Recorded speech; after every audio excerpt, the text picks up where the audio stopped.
And to jump on that too, I mean, it's crazy as far as how you say managing emotions in this market and stuff. That has to do with projects. It's like you fall in love with a project, like, no, this is the one. Or you may maybe unfortunately if you lose a lot of money in the project, or if you make a lot of money. Either way, you fall in love with it for whatever reason, you make a lot or you lose a lot. For whatever reason, you are in love with this project. This is the project.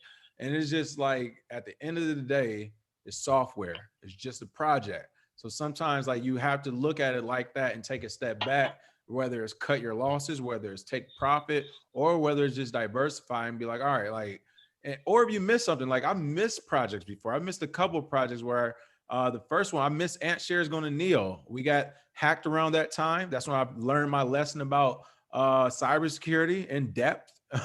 You know, we got hacked and I couldn't access some exchanges, was trying to buy some Ant shares before it turned to Neo, and literally watched a project go from 25 cents to like $7 within a week, 8 or 9 days, and then locked off an Whoa, exchange. And then it later goes to like whoa, 81 to $82 or something within like a month. whoa. So and it's like you can't fall in love. That's gone. All right, next one.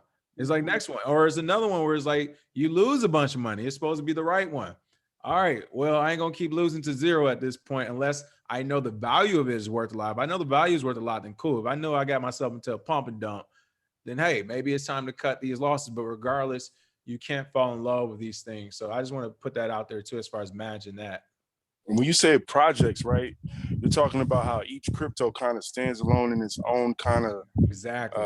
platform and what it's doing to push forward technology or information, correct? Perfect. Like use case. We always talk about use case. And they be like, we got this new project, this is the next Bitcoin. It's like, well, why do we need the next Bitcoin? Like, what is Right. the specific use case, as you just said, for sure?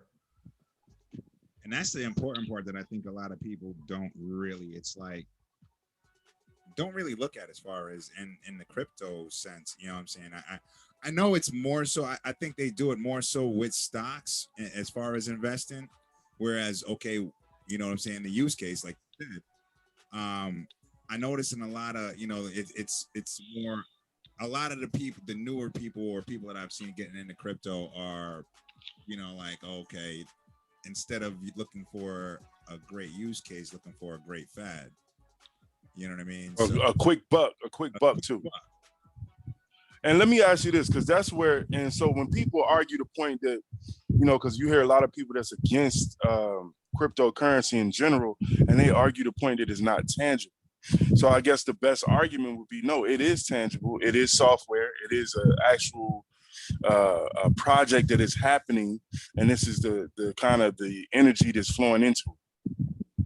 Would that be correct? No, for sure. And I was just about to say energy too. So I'm glad you said it. It's funny how people will say it's not tangible, but those usually the same people say it's bad for the environment. So it's like, so you're telling me, and that's what people on our show. And those are the same people that invest in stock, which is not tangible, but okay. Right. And it's funny, these people misunderstood this energy and electricity idea my business partner put out there last week. But essentially, what he's saying, what is true is like, since it's supposed to be, even though it's not that energy it's retentive to where it affects the environment in a negative way, but it does take energy. People are trying to put the argument out there that's bad for the environment because of the energy. But the point is, okay, if it takes electricity, if it's using electricity, if it takes energy, then its value has to be real. It is tangible. It's not fake. But by and large, here's the thing. Elon Musk and all these people trying to go out outer space, you're not bringing cash or gold into outer space. A. B, we're in a digital age. We're about to move to Internet 3.0, 5G. More things are going to be done on the internet and digital landscape. You won't be using your dirty cash that spreads COVID disease on the internet, nor will you be using gold. And then C, we're already seeing inflation happen. I mean, gas in LA is like $6 in some parts. Inflation is coming. I think actually Jerome Powell just admitted it today that we may be seeing an increase of inflation soon.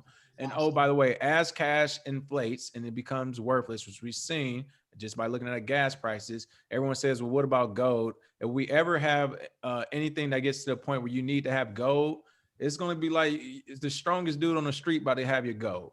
You're not going to have your gold by and large. People think, I'm just going to roll out my gold. I'm going to take half of it. Like, no, you're not. You know no, what I mean? You're not. No, it's you're not. It's not going to happen like that. So digitally, we're going to digital future. Amazon is like one of the biggest companies for a reason. Apple is a big company. That's all digital. So digital money is where we had it.